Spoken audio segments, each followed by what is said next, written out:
Hello दोस्तों, स्वागत है आप सभी का एक बार फिर से आपके अपने यूट्यूब चैनल कॉम्पिटिटिव फंडा पर। दोस्तों, आज एक और नई वीडियो के साथ मैं आप सभी के सामने हाजिर हूं। दोस्तों, इस वीडियो में मैं बात करूंगा UP triple SC PT exam के बारे में। दोस्तों, पीटी का एग्ज़ाम जो है हाल ही में 24 अगस्त को होने वाला है। तो यूपी ट्रिपल एससी पीटी का जो एग्ज़ाम है उससे संबंधित कुछ महत्वपूर्ण टिप्स के बारे में मैं आपको इस वीडियो के माध्यम से बताऊँगा। दोस्तों, मैं उम्मीद करता हूँ अगर आप इन टिप्स को फॉलो करेंगे, आप इस तरह से तैयारी करेंगे तो आप 90 प्लस मार्क्स ला सकते हैं बहुत ही आसानी से। तो बिल्कुल आप वीडियो को बिल्कुल स्किप मत करिएगा और जैसे-जैसे मैंने आपको बताया आप उन चीज़ों को अगर फॉलो करते हैं तो कोई बड़ी बात नहीं है कि आप इसमें 90 प्लस मार्क्स बहुत ही आसानी से ला सकते हैं। तो दोस्तों, इस वीडियो में साथ ही साथ मैं आपको बताऊँगा कि एक्सपेक्टेड जो मार्क्स हैं वो आपको कितने लाने होंगे क्वालीफाई होने के लिए। और अगर मैं बात करूँ पेपर का लेवल की, तो लेवल किस तरह से रहने वाला है, क्योंकि देखिए हमें कोई भी एग्ज़ाम हम देने जा रहे हैं तो उससे पहले हमें पता होना चाहिए कि पेपर का लेवल कैसा रहने वाला है, उसमें किस तरह के प्रश्न आएँगे, हमें उसी हिसाब से अपनी तैयारी करनी चाहिए। और बाद में मैं आपको ये भी बताऊँगा कि जो पेपर है आपको उसको किस तरह से अटेम्प्ट करना है। देखिए सारा कुछ हम पढ़ लेते हैं लेकिन बाद में होता क्या है, हम पेपर देने जाते हैं, अगर हम पूरा एक स्ट्रेटजी बना के नहीं जाएँगे पेपर के बारे में, तो होता क्या है, या तो पेपर छूट जाता है या फिर कुछ ऐसी कमी रह जाती है जिसकी वजह से हम बाद में ये फ़ील करते हैं कि काश हमने ये गलती नहीं की होती। तो बिल्कुल आप इस वीडियो में देखिए, मैं ये सारी छोटी से छोटी बातें आपको इस वीडियो में बताने वाला हूँ कि आपको इस तरह से पेपर को अटेम्प्ट करना होगा और बहुत ही आसानी से आप पूरा पेपर अटेम्प्ट कर लेंगे। पूरा मैं टाइम डिवीज़न आपको बताऊँगा इस वीडियो में। तो चलिए स्टार्ट करते हैं और देख लेते हैं। सबसे पहले बात करते हैं कि पेपर का लेवल कैसा होगा। तो देखिए आप कोई भी एग्ज़ाम देने जा रहे हैं तो सबसे बड़ी महत्वपूर्ण बात ये होती है कि आप जो एग्ज़ाम देने जा रहे हैं उसका लेवल कैसा होने वाला है, क्योंकि आप तैयारी जो कर रहे हैं उसी के हिसाब से करेंगे। तो देखिए जैसा कि आप सभी को पता है, आप जो पैट का एग्ज़ाम दे रहे हैं ये 12th लेवल तक के जितने भी एग्ज़ाम होते हैं उनसे संबंधित के लिए एक तरह का प्री एलिजिबिलिटी टेस्ट है। तो ये तो क्लियर है कि आपका 12th लेवल के आपने बहुत सारे एग्ज़ाम दिए थे, उसी से संबंधित इसमें प्रश्न आएँगे। मतलब कि बहुत ज़्यादा लेवल टफ नहीं आएगा। जैसे अगर आप एसएससी सीजीएल वगैरह से सम कंपेयर कर रहे हो तो ये बहुत बड़ा लेवल हो जाता है, क्योंकि वहाँ ग्रेजुएशन हो माँगा जाता है। ठीक है? तो आपने अभी तक जितने भी एग्ज़ाम दिए होंगे 12th, और फिर ऊपर से ये पीईटी का एग्ज़ाम है, यानी प्रीलिम्स एग्ज़ाम है। तो प्री एग्ज़ाम रहता है तो इसमें कहीं न कहीं आपको जो है ईज़ी क्वेश्चंस देखने को मिलेंगे। ठीक है? पॉइंट टू पॉइंट क्वेश्चंस आएँगे। आपके पास जो भी आप लुसेंट वगैरह या जीके की जो भी बुक्स पढ़ रहे हैं उनको सिंपली सिर्फ़ ऊपर-ऊपर पढ़ेंगे। जो क्वेश्चंस प्रीवियस ईयर में आते हैं उनको अगर अच्छे से पढ़ लेंगे तो मैं उम्मीद करता हूँ बहुत ही अच्छे मार्क्स आप इसमें ला सकते हैं। तो चलिए अगले बात कर लेते हैं कि आखिरी समय में आपको क्या-क्या पढ़ना है। तो देखिए लास्ट टाइम है, ज़्यादा समय बचा नहीं है। आज अगर मैं बात करूँ तो आज 15 अगस्त हो गई और 24 को आपका एग्ज़ाम है, यानी इस बीच आपके 8-9 दिन आपके पास हैं। तो इन दिनों में आपको 1 हफ़्ते के अंदर आपको किस तरह से तैयारी करनी है, तो 1 हफ़्ते का पूरा आपको स्टडी प्लान रखना है। इसको करने के लिए आपको क्या करना है, पहले सबसे पहले अगर हम बात करें तो सिलेबस देख लेते हैं। देखिए सिलेबस में आपके पास है भारतीय इतिहास यानी इंडियन हिस्ट्री। इसमें आपके लिए 5 नंबर का ये आएगा। इसमें 5 नंबर के क्वेश्चंस पूछे जाएँगे आपसे। तो आपको क्या करना है, इसमें जो भी पॉइंट जो इन्होंने सिलेबस दिया हुआ है इसके हिसाब से आपने इंडियन हिस्ट्री पहले से भी पढ़ी होगी, और आपको क्या करना है, जो आपने अब तक पढ़ा है सिर्फ उसको रिवीजन करना है। इसमें अब ज़्यादा डीपली नहीं जाना है। 5 नंबर के क्वेश्चंस आएंगे, आपको सिर्फ उन्हीं को अच्छे से, बहुत ही अच्छे से हिट करना है। और आपके पास कोई वन लाइनर वगैरह बुक या कोई पीडीएफ पड़ी हो तो आप उसको बहुत अच्छे से तैयार कर लीजिए। अदरवाइज़ मैं आपको अपने टेलीग्राम चैनल पर जो है पीडीएफ वगैरह प्रोवाइड करा दूंगा, वरना मैंने व्हाट्सएप का ग्रुप भी है उसके लिए मैं लिंक दे दूंगा। तो उन सब के लिए आप वहाँ से ज्वाइन कर लीजिए, वहाँ से आपको पीडीएफ वगैरह मिलते रहेंगे, आप उनको पढ़ते रहिएगा। इसके बाद हम बात कर लेते हैं भारतीय राष्ट्रीय आंदोलन की, यानी भारतीय राष्ट्रीय आंदोलन में आपको 5 नंबर के क्वेश्चंस आएंगे। इसमें भी आपको ऊपर से ही पढ़ना है, मतलब जो अब तक आपने पढ़ा है सिर्फ उसको अच्छे से पढ़ते जाइए। तो आपको कुछ भी नया अब नहीं पढ़ना है, आपने जो भी तैयारी की है, जो भी आपके नोट्स हैं उसी से ही बस उतना ही पढ़ना है, और कोशिश करना है वन लाइनर कोई आपके पास पीडीएफ वगैरह रहें उनको अच्छे से 2-3 बार अच्छे से पढ़ लीजिए। ये आपका अर्थव्यवस्था हो गया, इंडियन इकोनॉमी। उसके बाद अगर बात करें तो यहाँ पर इंडियन कॉन्स्टिट्यूशन से संबंधित क्वेश्चन है, 5 नंबर के ही आएंगे ये भी। और इसके बाद है सामान्य विज्ञान, 5 नंबर की रहेगी। देखिए अब साइंस में बहुत कुछ पढ़ने को होता है, अगर अब आप पढ़ने बैठेंगे सोचेंगे मैं ये भी पढ़ लूँ, बहुत सारी चीज़ें पढ़ने के चक्कर में आपको कुछ नहीं करना है। जो भी है सिर्फ अगर आपने लुसेंट पढ़ी हुई है ना तो उसी को 2-3 बार बहुत अच्छे से पढ़ के कर लीजिए। उम्मीद करता हूँ मैक्सिमम क्वेश्चंस आपको उसी में से मिल जाएंगे। और आगे हम बात करें प्रारंभिक अंकगणित की, तो इसमें देखिए आपको दशमलव, भिन्न और ये कैलकुलेशन के सवाल हैं। प्रतिशतता हो गया, अंकगणितीय समीकरण हो गए, वर्गमूल और वर्ग हो गए, घातांक हो गए, औसत हो गए। तो इसमें भी मैथ बहुत ज़्यादा हाई लेवल की नहीं है, एलिमेंट्री अर्थमेटिक आएगी, मतलब कैलकुलेशन बेस्ड क्वेश्चन होंगे, ठीक है। वहाँ पर आपको गुणा भाग और ये रहेंगे। प्रतिशतता में आपके पास लाभ हानि वगैरह सारे पार्ट आ सकते हैं। तो इन सबको जो चैप्टर्स हैं हिंदी अंक गणित के यानी मैथ के, तो आपको उनको तैयार करना है, बेसिक पढ़ना है, कुछ अब ज़्यादा नहीं पढ़ना। जो आपके पास नोट्स हैं, जो आपकी प्रैक्टिस है, बस उन्हीं को प्रैक्टिस करते रहिए। इसके बाद हम बात कर लेते हैं सामान्य हिंदी में। तो सामान्य हिंदी में देखिए संधि के बारे में, विलोम, पर्यायवाची, वाक्यांश के लिए एक शब्द, लिंग और समश्रुत भिन्नात्मक शब्द, मुहावरे और सामान्य अशुद्धियाँ और लेखक का पद्यांश, ये सारे इनकी रचनाएं आपको अच्छे से करना है। तो देखिए इसमें क्या है, विलोम, पर्यायवाची, ये आप जो भी देखिए, अगर आपके पास कोई 10th वगैरह लेवल की, 12th लेवल की कोई बुक है हिंदी व्याकरण की, आप उसमें जो ज़्यादातर पूछे जाते थे, या आपके पास कोई भी आपने हिंदी की बुक ली हुई है, तो इन पर फोकस करना है आपको। जो विलोम, पर्यायवाची, ये डायरेक्टली आएंगे, ज़्यादा टाइम भी नहीं लेते हैं। अगर आपको याद है तो सिर्फ 5 सेकंड के अंदर आप टिक करके आगे बढ़ सकते हैं। तो ये आपके लिए रहता है इस तरह से। और फिर यहाँ पर अंग्रेजी की बात करें तो इंग्लिश व्याकरण है, बहुत बड़ा पोर्शन है। अगर आप इसको सोच रहे हो कि बहुत ज़्यादा डीपली के पढ़ने के चक्कर में माइंड अपसेट कर रहे हो, तो आपको कुछ नहीं करना, जो भी आपने पढ़ा है सिर्फ उसको रिवीजन करिए। तो ये पूरा सिलेबस है, आपको कुछ भी नया अब नहीं करना, सिर्फ आपने जो कुछ कर रखा होगा उसी को अच्छे से बस रिवीजन करते रहिए, 2-3 बार उसको अच्छे से कर लीजिए। अगर करंट अफेयर्स की बात करूं तो करंट अफेयर्स में आपको ज़्यादा नहीं, कम से कम आपको 2 से 3 महीने की जो है 2 से 3 महीने तक की आपको करंट अफेयर्स अच्छे से तैयार करनी है। अगर जो बात करें सामान्य जागरूकता, तो इसमें भी क्या होता है, जो करंट टॉपिक चल रहे हैं आज के समय में, उससे संबंधित ज़्यादातर क्वेश्चंस आते हैं। जैसे पड़ोसी देश में, उस पड़ोसी देश के बारे में जानकारी मांगी जा सकती है, जो अभी हाईलाइटेड रहा हो कुछ ही समय पहले।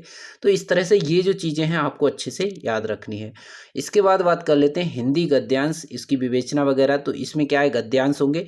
इसके लिए आपको क्या करना है, अभी से मतलब कुछ गद्यांश को ये मत सोचिएगा कि गद्यांश आएगा मैं तो जाऊंगा और बस वहां से जाके अटेम्प्ट कर लूंगा, लेकिन इसके लिए आपको 1-2 बार प्रैक्टिस करनी होगी। 1-2 बार आप प्रैक्टिस टेस्ट को करके जाइएगा, क्योंकि होता क्या है, हम यहाँ से सोचते हैं ये तो गद्यांश है, उसको वहीं पढ़ने के बाद हम क्वेश्चंस कर लेंगे, लेकिन होता क्या है, टाइम ज़्यादा लग जाता है अगर हम फर्स्ट टाइम कर रहे हो। तो इसके लिए यही है कि आपको प्रैक्टिस करके जरूर जाना है गद्यांश की। इसके बाद अगर ग्राफ के क्वेश्चंस हैं और तालिका के क्वेश्चन आसान रहते हैं, ज़्यादा बहुत ज़्यादा लेवल हार्ड नहीं आएगा। ग्राफ में भी अगर मैं बात करूं तो जो आपका बार डायग्राम होता है या फिर लाइन डायग्राम होता है, और एक जो सर्किल वाला पाई डायग्राम होता है, उससे संबंधित क्वेश्चंस आपको देखने को मिल जाएंगे।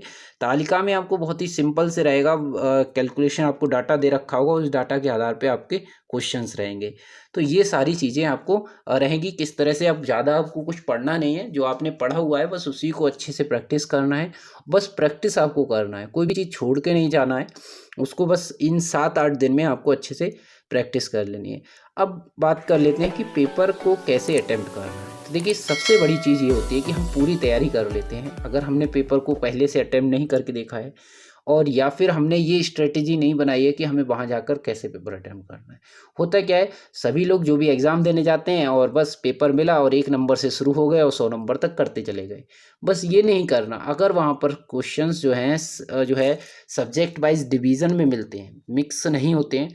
मोस्टली यही होगा कि आपको हिंदी के 5 एक जगह मिल जाएंगे और इंग्लिश के 5 एक जगह मिल जाएंगे। तो बस आपको उस पेपर में पेज पलट पलट के पहले हमें कौन से टॉपिक से क्वेश्चंस को करना है, क्योंकि क्या होता है ना, साइकोलॉजिकल अगर हम बात करें, हम कुछ क्वेश्चंस को होता है, हम पहले फ्रेश माइंड होता है तो उस समय हम उनको अटेम्प्ट करेंगे, बहुत ही अच्छा रहता है। होता क्या है, कुछ ऐसे क्वेश्चंस होते हैं उनको अगर हम लास्ट में करेंगे और प्रेशर के टाइम में हमारा माइंड वर्क नहीं करता, तो वो क्वेश्चंस बाद में छूट सकते हैं। तो उन क्वेश्चंस को हमें पहले लेना है। तो कौन कौन से ऐसे टॉपिक हैं जिनको हमें पहले करना है और किनको बाद में करना है, कितना समय किस टॉपिक को देना है, तो ये सारे मैं आपको बताने वाला हूँ। पूरे सब्जेक्ट वाइज आपको बताऊंगा। सबसे पहले बात कर लेते हैं कि कुल प्रश्न 100 आपसे पूछे जाएंगे, जिनकी समय अवधि रहेगी जो है 120 मिनट यानी 2 घंटे। बहुत ही भरपूर समय आपको मिलेगा, 2 घंटे का समय है, 100 प्रश्न आपसे पूछे जाएंगे। इसके बाद पहले देख लेते हैं हम सिलेबस। सिलेबस में क्या है, Indian history 5 number, Indian national movement यानी आंदोलन 5 नंबर के रहेंगे, भूगोल यानी आपकी geography 5 number, Indian economy 5 number, Indian constitution and public administration 5 number का, general science 5 number, general elementary arithmetic जो आपका 5 नंबर का रहेगा, हिंदी आपका 5 नंबर का रहेगा। इसके बाद जो सिलेबस में है वो देख लेते हैं। English 5 number, logic and reasoning जो है आपका 5 number, current affairs 10 number, general awareness 10 number, फिर आपको अनसीन पैसेज हिंदी के 10 नंबर के यानी 2 पैसेज आएंगे। ग्राफ आपके 2 रहेंगे, 10 नंबर के आएंगे यानी 5-5 नंबर के 2 ग्राफ होंगे, कोई भी हो सकते हैं। टेबल की बात करें तो 2 टेबल के 5-5 के क्वेश्चंस होंगे जिसमें 10 नंबर के आपके ये रहेंगे। तो ये पूरा सिलेबस है। अब हम बात कर लेते हैं कि सबसे पहले हमें जब पेपर मिलेगा तो हमें कौन से सब्जेक्ट को पहले करना है। देखिए सबसे पहले यहाँ पर आपको करना है लॉजिक एंड रीजनिंग का जो पोर्शन है यानी 5 क्वेश्चन रीजनिंग के। ये क्या होता है, जब हम यहाँ से जाते हैं तो हमारा माइंड बिल्कुल फ्रेश होता है और रीजनिंग के जो क्वेश्चन होते हैं फ्रेश माइंड में बहुत ही अच्छे से होते हैं और कम समय में हो जाएंगे और सटीक आंसर आपको मिल जाएगा। तो उससे क्या है, स्टार्टिंग में आपका जैसे कोई मैच स्टार्ट होता है उसमें ओपनिंग अच्छी हो जाती है तो बाकी खिलाड़ियों पर प्रेशर कम हो जाता है। और इसी तरह से अगर आपकी ओपनिंग अच्छी होती है, स्टार्टिंग में आपने उन क्वेश्चंस को चूज़ किया और जिनको आप अच्छे से कर पाते हैं और आपने कर भी लिया, तो उससे क्या होगा, आपका मोटिवेट होंगे आप, आपको लगेगा आपको सारे क्वेश्चंस आते हैं और आप अच्छे से इस बात के क्वेश्चंस को भी कर पाएंगे। तो सबसे पहले रीजनिंग का क्वेश्चन उठाइएगा, 5 क्वेश्चन जो आपसे होंगे। मैं उम्मीद करता हूँ आप इसमें 5 मिनट में 5 क्वेश्चन बड़े आराम से कर लेंगे, लेकिन फिर भी मैंने इसके लिए जो समय दिया है वो 8 से 10 मिनट का दिया है। मे बी यहाँ से आपका समय बचेगा, लेकिन जो समय आपका बचेगा हो सकता है किसी सेक्शन में आपका 1-2 मिनट ज़्यादा भी लग जाए। तो ये जो समय मैं दे रहा हूँ बहुत ज़्यादा दे रहा हूँ, आप खुद से सोचिएगा कि रीजनिंग के 5 क्वेश्चन को करने में आपको कितना समय लगेगा। मेरे हिसाब से 5 मिनट सफिशियंट है, लेकिन फिर भी मैंने 8 से 10 मिनट दिए हैं। अगर हद से आप 10 मिनट भी लेते ना, तब भी आप पेपर बहुत ही आसानी से कर पाएंगे इसके लिए। इसके बाद अगली बात, हम अनसीन पैसेज जो हिंदी के रहेंगे, 2 पैसेज आएंगे 5-5 नंबर के, 10 क्वेश्चंस इसमें आपसे रहेंगे। अब 10 क्वेश्चंस के लिए आप सोचिए कितना मिनट आपको लग सकता है। मुझे लगता है कि 10 क्वेश्चंस के लिए बहुत ही आराम से अगर आप करेंगे तो 10 मिनट, लेकिन फिर भी मैंने आपको यहाँ पर 12 से 15 मिनट के लिए बोला है कि आप 12 से 15 मिनट तक इसमें ले सकते हैं, नो प्रॉब्लम। इसके बाद अनसीन पैसेज में क्या है, अनसीन पैसेज करना इसलिए भी ज़रूरी है क्योंकि अगर आप पहले कर लेते हैं तो उससे क्या होगा, देखिए फ्रेश माइंड होगा, आपको कोई लोड नहीं होता, टाइम भरपूर है। अगर इस अनसीन पैसेज को आप लास्ट में करते हैं, आपके पास 10 मिनट या 15 मिनट का समय होता है, तो उस समय इतना दिमाग में प्रेशर हो जाता है कि आप उस पैसेज को माइंड में याद भी नहीं रख पाते। आप एक बार पढ़ेंगे भूल जाएंगे, फिर एक बार पढ़ेंगे भूल जाएंगे, आपको ध्यान ही नहीं रहेगा कौन सी बात कहाँ थी। अगर आप इसको फ्रेश माइंड से कर रहे होंगे तो आपका माइंड अच्छा होगा, आपके पास भरपूर टाइम होगा, कोई प्रेशर नहीं होगा, आराम से इसको 10 मिनट से अटेम्प्ट आराम से कर लेंगे। इसके बाद अगली बात हमें जो चीज़ है वो करना है, हमें ग्राफ के क्वेश्चंस, ग्राफ के 5-5 नंबर के 2 क्वेश्चन आएंगे, यानी जो आपके 10 नंबर के 10 क्वेश्चंस रहेंगे। इसमें भी मैं आपको बता दूं, देखिए 10 क्वेश्चंस रहेंगे, आपने खुद से अगर ग्राफ की प्रैक्टिस की है तो मुझे नहीं लगता 10 क्वेश्चन के लिए 10 मिनट बहुत कम है, क्योंकि 10 मिनट में आप 10 क्वेश्चन बड़े आसानी से कर देंगे। लेकिन फिर भी मैं मान के चलता हूँ आप 15 से 20 मिनट इसमें ले लीजिए, आप इतना ले सकते हैं। अगर आपका यहाँ से समय बच रहा है तो आप आराम से पेपर, ये मान लीजिए 1.5 घंटे में आपका हो जाएगा। लेकिन मैंने जो आपको पूरा बताया है, पूरा 1.5 से 2 घंटे का पूरा प्लान बना के बताया है। अगर आप मिनिमम टाइम वाला लेते रहते हैं, मिनिमम 15-15 मिनट लेंगे, पिछले वाले में अगर 12 मिनट लेंगे, तो इस हिसाब से चलेंगे तो आपको सिर्फ 1.5 घंटे में आप पूरा पेपर कर सकते हैं। अधिकतम वाला अगर आप लेते हैं तो 2 घंटे आपको लगेगा। तो ये इसके हिसाब से टाइम डिवीजन है। अगला है time table interpretation and analysis. इसके भी 5-5 नंबर के 2 क्वेश्चन आएंगे, यानी 10 क्वेश्चन टोटल होंगे आपके पास, और इसके लिए भी आपको 10 मिनट आप आराम से लेके कर सकते हैं। लेकिन फिर भी यहाँ पर आप 15 से 20 मिनट लीजिए, नो प्रॉब्लम, आप यहाँ पर इतना मैक्सिमम समय ले सकते हैं। इसके बाद ये सारी चीज़ें होने के बाद आप मैथ का जो भी 5 क्वेश्चन कहीं पर भी आपको दिख रहे हैं पेपर में, उसको पलटिए और वो 5 क्वेश्चन पहले कर लीजिए। देखिए यहाँ पर क्या होगा, मैथ में या तो आपको आते होंगे या नहीं आते होंगे, तो आप यहाँ पर आपके पास भरपूर समय होगा। आपने पुराने जो क्वेश्चन किए होंगे उनमें बहुत सारा समय बचाया होगा, जैसे मैंने बताया उससे कम ही समय में आपने कर लिया होगा, तो आपको टाइम का प्रेशर नहीं होगा। आराम से रिलैक्स माइंड के साथ आप इस 5 क्वेश्चंस को करिएगा। उम्मीद करता हूँ अगर आपको आते हैं तो पाँचों क्वेश्चन आप बहुत ही आसानी से इसको कर लेंगे, और 5 अगर आप कर लेंगे तो 5 मिनट में हो जाना चाहिए। लेकिन फिर भी मैं आपको 10 से 15 मिनट दे रहा हूँ, यानी डबल टेबल टाइम आपको मिल रहा है, तो इतना समय आपको मैथ में नहीं लगेगा। लेकिन फिर भी अगर मैं बात करूँ बहुत ज़्यादा अगर आप समय लेते हैं तो इतना समय लगेगा। यानी ओवरऑल आपने इतने जो 40 क्वेश्चन किए हैं उनके लिए आपने मान लिया 60 मिनट या 80 मिनट आप ले चुके हैं। आपने अधिकतम समय लिया होगा तो 80 मिनट आपको लगेगा, अगर कम से कम वाला लिया होगा तो 60। तो यहाँ पर आपको टारगेट ये करना है कि आपको 1 के आसपास आपको ये जो 40 क्वेश्चन हैं, जो 4 टॉपिक्स थे, सॉरी 5 टॉपिक थे, पाँचों टॉपिक के 40 क्वेश्चन आपको 1 घंटे के अंदर कोशिश करनी है, निपटाना है। अब 5-10 मिनट ऊपर हो जाते हैं तो मैक्सिमम आप 80 मिनट तक जा सकते हैं, कोई बात नहीं। आप उसके हिसाब से भी करेंगे ना तो पूरा पेपर आसानी से कर लेंगे। अब आपका बचता है जो बचे हुए टॉपिक हैं, उनमें क्या है, इनको सबको आपको बाद में लेना है। और फिर जो क्या है, आपने जितने टॉपिक 5 कर लिए हैं, 5 सब्जेक्ट कर लिए हैं, उसके बाद जो सब्जेक्ट बचे हैं, फिर जो स्टार्टिंग से 1 नंबर से चल सकते हैं। वहाँ से आप इंडियन हिस्ट्री के 5 क्वेश्चंस, मूवमेंट के, इंडियन नेशनल मूवमेंट के 5 क्वेश्चन, ज्योग्राफी के 5, इंडियन इकोनॉमी के 5, और कॉन्स्टिट्यूशन एंड पब्लिक एडमिनिस्ट्रेशन के 5, general science 5, Hindi, English, current affairs और जनरल अवेयरनेस, इनके जो भी क्वेश्चन हैं, यानी ओवरऑल जो हमारे पास क्वेश्चन हैं वो हैं 60 क्वेश्चन। यानी 40 हम पहले कर चुके होंगे, 60 क्वेश्चन अब हमारे पास बचे हैं। ये क्वेश्चंस ऐसे हैं कि सिर्फ आपको पढ़ना है और ऑप्शन लगाना है। अगर आपने याद किया हुआ है तो आप आसानी से टिक लगा देंगे, इसमें आपको कुछ ज़्यादा सोचना नहीं है, बहुत बड़ा कोई कैलकुलेशन नहीं करनी। तो 60 क्वेश्चंस के लिए मैं मानता हूँ अगर एक क्वेश्चन को आपने आधा सेकंड भी दिया तो आपको 30 मिनट लगने वाले हैं। और अगर आपने और ज़्यादा किसी क्वेश्चन में ज़्यादा भी समय लग जा रहा है तो आप 40 मिनट तक दे सकते हैं। यानी 30 से 40 मिनट में आपको ये 60 क्वेश्चन कर लेंगे। मैं उम्मीद करता हूँ कि देखिए 60 क्वेश्चन है, आपको 60 के 60 तो अटेम्प्ट नहीं करने होंगे क्योंकि यहाँ नेगेटिव मार्किंग भी है। तो आपको क्या है, हो सकता है आप 40-50 क्वेश्चन अटेम्प्ट करेंगे तो 50 के हिसाब से अगर आधा मिनट भी लग रहा है तो 25 मिनट लग रहे हैं आपको, और मैक्सिमम आप 40 तक भी दे सकते हैं। तो ये मैं उम्मीद करता हूँ अगर आप इस हिसाब से चलेंगे तो आप जो है पेपर पूरी तरह से अटेम्प्ट कर पाएंगे। दिमाग पे कोई प्रेशर नहीं बनेगा क्योंकि एग्ज़ाम में सबसे बड़ी चीज़ होती है प्रेशर। बस प्रेशर ना बने और हम पेपर को अच्छे से कर पाएँ। अगर इस स्ट्रैटेजी को फ़ॉलो करेंगे आप, जैसे मैंने आपको बताया ना, इसके हिसाब से आप चलेंगे तो आपको पता भी नहीं चलेगा कि आपने कब पेपर अटेम्प्ट कर लिया। और अगर आपकी अच्छी तैयारी है तो यहाँ पर बहुत ही आसानी से आप 90 प्लस मार्क्स तक भी ला सकते हैं। अब दोस्तों बात कर लेते हैं कि एक्सपेक्टेड क्वालिफाइड जो मार्क्स हैं वो कितने होने चाहिए। देखिए टोटल अगर टाइमिंग की बात कर लें तो अगर आप मिनिमम टाइम लेते चलेंगे, जो कि बहुत हिसाब से मैंने ज़्यादा ही बताया, अगर मिनिमम टाइम भी अगर आप लेते हैं तो 90 मिनट यानी 1.5 घंटा, और अधिकतम आप 2 घंटे में ये पूरा पेपर आसानी से कर लेंगे। अब ऐसा तो है नहीं कि आपको मैंने जितना बताया हर एक में एग्जैक्ट लेंगे, किसी में कम या ज़्यादा आपका हो सकता है। जहाँ मैंने आपको पहले के 5 सब्जेक्ट बताए थे जिसमें आपको 60 से 80 मिनट लेने थे, दूसरे में आपको 30 से जो है 40 मिनट लेने थे। तो ओवरऑल आप 90 से 120 मिनट में पूरा पेपर अटेम्प्ट कर लेंगे, यानी 1.5 से 2 घंटे में। अब बात कर लेते हैं एक्सपेक्टेड क्वालिफाइंग मार्क्स की। तो एक्सपेक्टेड क्वालिफाइंग मार्क्स क्या होंगे, क्योंकि देखिए हमें ये भी पता होना चाहिए कि हम पेपर देने जा रहे हैं, हमें कितने नंबर इसमें लाने होंगे, क्योंकि एक थोड़ा एक्सपेक्टेड होगा तभी हम उसको अच्छे से पेपर को अटेम्प्ट करेंगे और उसी हिसाब से अटेम्प्ट करेंगे। अब मान लिया हमें उस पेपर में लाने थे 60 नंबर, हम 60 क्वेश्चन करके आते हैं, तो बताइए आप कैसे उम्मीद कर सकते हैं कि 60 में 60 आपके सही हो जाएंगे। हो सकता है 1-2 अगर गलत होते हैं और 60 ही आपको लाने थे तो आप वहाँ पर क्वालिफाई नहीं कर पाएंगे। तो देखिए अगर आपको ये जानकारी होनी चाहिए कि एक्सपेक्टेड क्वालिफाइंग मार्क्स क्या हैं, उसके हिसाब से आप अपनी एक्यूरेसी के हिसाब से क्वेश्चंस को अटेम्प्ट करिए। तो बात कर लेते हैं कि यहाँ पर आपको एक्सपेक्टेड क्वालिफाइंग मार्क्स की, तो जनरल में बात करें तो 65 नंबर के आसपास आपको रहना चाहिए, +-5 हो सकता है, यानी 60 से 70 के बीच जनरल का क्वालिफाइंग मार्क्स जो रहेगा सेफ रहेगा।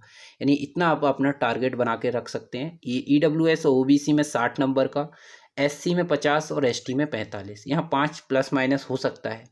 तो ये वो मार्क्स हैं जो आपको एक्सपेक्टेड लेकर चलने हैं कि आपको इतने नंबर लेकर आने हैं। मान लिया अगर आपकी बहुत ज़्यादा एक्यूरेसी है तो आप 65 नंबर लाने के लिए 70 क्वेश्चन कर सकते हैं। अगर आपकी एक्यूरेसी कम है तो आप उसमें 80 या 85 क्वेश्चन करके आइए। ठीक है, तो आपको इसी हिसाब से करने हैं। अगर आपकी एक्यूरेसी ठीक नहीं है तो आपको 80, 85, 90 तक करने होंगे। अगर आपकी एक्यूरेसी के साथ आपने अच्छे से नंबर किया, आप श्योर हैं कि आपके सही हैं, तो आप ज़्यादा अटेम्प्ट मत करिए, क्योंकि नेगेटिव मार्किंग है तो 65 के लिए आप 70 क्वेश्चन के साथ भी जा सकते हैं। तो ये सारे कुछ इंपॉर्टेंट टिप्स थी आपके लिए परीक्षा से संबंधित कि एग्ज़ाम पेपर को कैसे अटेम्प्ट करना है, क्या क्या पढ़ना है, लेवल कैसा हो सकता है और एक्सपेक्टेड क्वालिफाइंग मार्क्स क्या रहेंगे। तो ये सारी आपने चीज़ें देखी और मैं उम्मीद करता हूँ इसके हिसाब से अगर आप फॉलो करेंगे तो अभी बाकी जो समय बचा हुआ है उस समय में भी आप जो है पढ़कर 90 प्लस मार्क्स ला सकते हैं। तो दोस्तों आपको हमारा ये वीडियो कैसा लगा तो हमें कमेंट करके ज़रूर बताइएगा। और वीडियो अगर आपको पसंद आया तो एक बार हमारे वीडियो को लाइक ज़रूर करिएगा और दोस्तों तक भी अपने शेयर कर दीजिए ताकि हमारे साथ ज़्यादा से ज़्यादा लोग जुड़ सकें। और अभी तक आपने चैनल को सब्सक्राइब नहीं किया है तो चैनल को सब्सक्राइब करना ना भूलें, बेल आइकन को प्रेस कर लें जिससे कि आने वाले यूपी के कोई भी एग्ज़ाम हो उससे संबंधित जो भी इम्पोर्टेंट न्यूज़ होगी या फिर कोई जानकारी होगी वो मैं आपको अपने चैनल के माध्यम से प्रोवाइड कराता रहूँगा। तब तक के लिए दोस्तों थैंक यू। जय हिंद।